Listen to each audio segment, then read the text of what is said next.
Imagine two people. They earn almost the same salary. They live in the same city. They pay similar bills.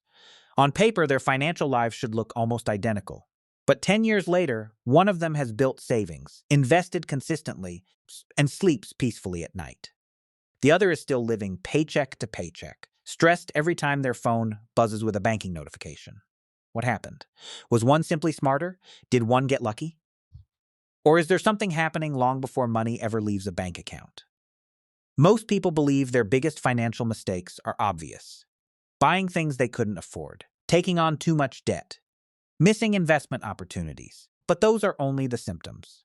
The real mistake usually happens much earlier. It happens in a place most people never think to look. Because before you spend money, before you save it, before you invest it, your mind has already decided what that money means. And that meaning quietly shapes almost every financial decision you'll ever make. The strange part is that this process is almost invisible. People spend years reading books about budgeting, productivity, investing, and building wealth. They download finance apps. They create spreadsheets. They promise themselves that next month will finally be different. Yet somehow, nothing really changes. Not because they lack information, because information rarely wins against emotion.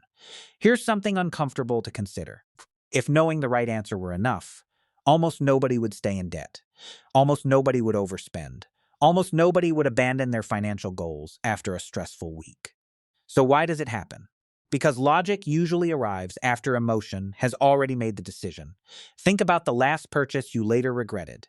Did you truly believe it would improve your life forever? Probably not. For a brief moment, though, it promised something else. Relief, comfort, control, a reward. Maybe even proof that you were finally moving forward. That's why the purchase felt necessary. Not because you needed the object, because you needed the feeling. And that's the hidden trap. Many of us aren't actually using money as a tool. We're using it as emotional relief. We tell ourselves we're making practical decisions. But underneath the surface, we're trying to calm anxiety, escape boredom, silence comparison, reduce guilt, or convince ourselves that we're doing better than we really feel. Money quietly becomes therapy. It becomes reassurance. It becomes identity. And that's where the real problem begins. Because once money starts carrying emotional weight, every financial decision feels personal. Saving no longer feels like building freedom. It feels like deprivation. Paying off debt no longer feels like progress. It feels like punishment. Choosing not to buy something doesn't feel responsible. It feels like missing out. Suddenly, every transaction becomes much bigger than the number on the receipt. It's a statement about who you are, about whether you're successful enough, save enough, worthy enough. No budgeting app can solve that. No investment strategy can erase it. Because the problem isn't mathematical, it's psychological. Behavioral scientists have spent decades studying how financial stress changes the way people think. One of the most fascinating discoveries is that when our brains perceive scarcity, whether it's a lack of money, time, or security, they become consumed by immediate problems. The future doesn't disappear. It simply becomes harder to care about. Long-term goals lose their emotional pull because today's pressure feels louder. And that's why two people with the exact same income can make completely different choices. One person sees money as a tool for creating options tomorrow. The other sees money as the fastest way to feel okay today. Neither person believes they're making emotional decisions. Both think they're being practical. But one is quietly building freedom. The other is unknowingly buying temporary relief. Here's a question that completely changes the conversation. If someone already knows the smart financial choice, why would they still choose the expensive one? The answer isn't a lack of intelligence. It's that money decisions are almost never made from a neutral emotional state. They're made after a difficult day, after an argument, after comparing yourself to someone online, after feeling like you're falling behind. In those moments, the purchase isn't solving a financial problem. It's trying to solve an emotional one. And once you see that, you begin to realize something that changes everything. The biggest battle in personal finance was never about dollars. It was always about the story your mind tells you those dollars are supposed to fix. And until that story changes, neither will your financial future. But here's the surprising part. The mindset that creates wealth isn't about becoming obsessed with money. It's about changing one simple question that quietly guides every financial decision you make. And that single shift is probably not the one you expect. So, what is this mindset shift? It isn't about becoming more disciplined. It isn't about earning six figures. It isn't about giving up everything you enjoy or living on the cheapest possible budget. The shift is much quieter than that. It's moving from asking, what can this money do for my feelings right now, to asking, what does this decision do for my future self? At first, those questions sound almost identical, but they lead to completely different lives. Imagine standing in a store after a difficult week. You're exhausted. Work has been overwhelming. Bills are piling up. You feel like you've been sacrificing for everyone except yourself. You see something you've wanted for a while. Your mind immediately starts building a case. I deserve this. It's on sale. I've worked hard. I'll make the money back. None of those thoughts are really about the item. They're about your emotional state. The purchase becomes a promise, not a promise that your life will change, but a promise that, for a few minutes, you'll feel better. And sometimes you do. For a moment, the stress fades. The anxiety quiets down. Your brain receives a small reward. But then something familiar happens. The feeling disappears. The bills remain. The financial pressure hasn't changed. So the next time life becomes overwhelming, your brain remembers what offered temporary relief before. Without realizing it, you've trained yourself to use money as an emotional escape. This is what psychologists call present bias. Our brains naturally place greater value on immediate rewards than future benefits. The comfort available today feels more real than the freedom waiting years from now. That's why buying something today often feels exciting. While saving for retirement feels abstract, one delivers an emotional reward immediately. The other asks for patience. And patience is difficult when your mind believes it's dealing with an emergency. Scarcity thinking has a remarkable effect on human behavior when the brain senses a shortage. Whether it's money, security, or certainty, it narrows its focus. Instead of asking, what's the best decision for the next 10 years? It asks, how do I survive today? That's an incredibly useful survival mechanism when facing real danger. If you're lost in the wilderness, your brain shouldn't be thinking about next summer. It should be thinking about finding water. The problem is that many people experience money the same way. Every unexpected expense, every overdue payment, every comparison on social media, every headline predicting economic disaster signals to the brain that something is wrong. Even when the situation isn't life-threatening, the emotional system reacts as if it is. The result is what researchers often describe as tunnel vision. Your attention narrows, your planning horizon shrinks. Long-term thinking begins to feel unrealistic. Suddenly, a small certain comfort feels safer than a larger uncertain reward. This explains something that frustrates millions of people. They know what they should do.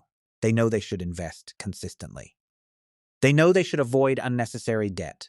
They know they should build an emergency fund. Knowledge isn't the missing piece. The missing piece is emotional safety, because until your brain stops interpreting every financial decision as an emergency, it will continue choosing certainty over opportunity. Think about someone who rewards themselves every Friday after an exhausting week. Maybe it's expensive takeout. Maybe it's online shopping. Maybe it's upgrading something they didn't actually need. From the outside, it looks like poor self-control. But underneath the behavior is something much more human. They're not buying products, they're buying relief. After carrying stress all week, the purchase becomes permission to breathe. And if that habit repeats often enough, it slowly becomes part of their identity. I've always been bad with money. I just don't have discipline. I'll never get ahead. But that's rarely the full story. Many financial habits begin as survival strategies. The problem is that survival strategies don't always disappear after the crisis ends. Someone who grew up worrying about money may continue making fear-based decisions long after their income improves. Someone who once experienced financial instability may still feel anxious every time they spend, even when they can comfortably afford the purchase. The circumstances changed, the emotional blueprint didn't. This is why discipline is often misunderstood. People think discipline means forcing yourself to make the right choice. But lasting change usually happens much earlier. It happens when the emotional meaning of the choice changes. Saving no longer feels like losing something. It feels like buying peace of mind. Passing on an impulse purchase no longer feels restrictive. It feels like protecting your future. Paying down debt no longer feels like punishment. It feels like reclaiming control. The action stays exactly the same. Only the story changes. And once the story changes, the behavior begins to change almost on its own, because humans rarely act according to logic alone. We act according to meaning, which raises an even bigger question. If changing the meaning behind money changes our decisions, what happens when that new way of thinking begins to influence every area of financial life? Not just spending, but saving, debt, investing, and even the way we choose opportunities. That's where this mindset shift becomes truly life-changing. So what actually changes once you stop asking what money can do for your emotions today and start asking what this decision does for your future self? Surprisingly, your income doesn't change overnight. Your bills don't magically disappear. Your bank account doesn't suddenly double. The first thing that changes is the question you ask before you act. And that one question quietly transforms every financial decision you make. Let's start with spending. Most impulse purchases begin with a feeling. I deserve this. I've had a hard week. This will make me feel better. There's nothing wrong with enjoying your money. In fact, money is meant to improve your life. The problem begins when every purchase becomes an attempt to improve your mood. When that happens, spending is no longer guided by priorities. It's guided by emotions. People often ask themselves, do I deserve this? But that's the wrong question. The better question is, does this purchase serve the life I'm trying to build? Notice the difference. The first question is about your emotions. The second is about your direction. One seeks comfort. The other creates progress. Now think about saving. For many people, saving feels like giving something up. It feels like saying no, like missing out, like watching everyone else enjoy life while you wait for some distant future. But what if saving isn't about deprivation at all? What if every dollar you save is actually buying something? Not another product, not another experience, but freedom. Freedom to leave a job you hate. Freedom to handle emergencies without panic. Freedom to say yes to opportunities instead of constantly asking whether you can afford them. The money in your savings account isn't just sitting there. It's quietly purchasing options for a future version of you. And once you see it that way, saving stops feeling like sacrifice. It starts feeling like ownership. The same shift happens with debt. Many people don't ignore debt because they don't understand interest. They ignore it because facing debt is emotionally uncomfortable. Looking at the numbers creates guilt. Making extra payments reminds them of past mistakes. So they avoid it. But avoidance has a price. Every month spent pretending the problem doesn't exist allows the interest to keep growing. In that sense, debt often becomes expensive emotional avoidance. The moment you stop asking, how can I avoid feeling bad today? And start asking, what gives my future self the greatest freedom? The entire relationship with debt begins to change. Now let's talk about investing. Few words create more anxiety than the word risk. People imagine losing everything. They picture market crashes, they remember stories of people who invested at the wrong time. So they wait, and wait, and wait some more. But here's the hidden cost no one talks about. Avoiding risk is also a risk. Every year spent waiting is another year that time isn't working in your favor. Compounding doesn't care whether you were nervous. It only responds to time. The wealth mindset doesn't eliminate fear. It simply asks a different question. Instead of asking, what if I lose? It asks, what if doing nothing costs me even more? That's a completely different conversation. And perhaps the biggest shift happens when thinking about income itself. Many people chase immediate relief. They look for the fastest raise, the quickest side hustle, the next opportunity that promises instant results. Sometimes that's necessary. Life happens. Bills have deadlines. But when every decision is driven by urgency, it's easy to overlook something more valuable.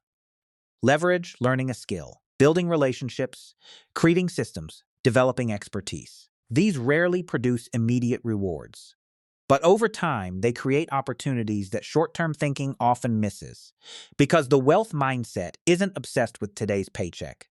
It's invested in tomorrow's possibilities. This reminds me of two people I once heard described by a financial counselor.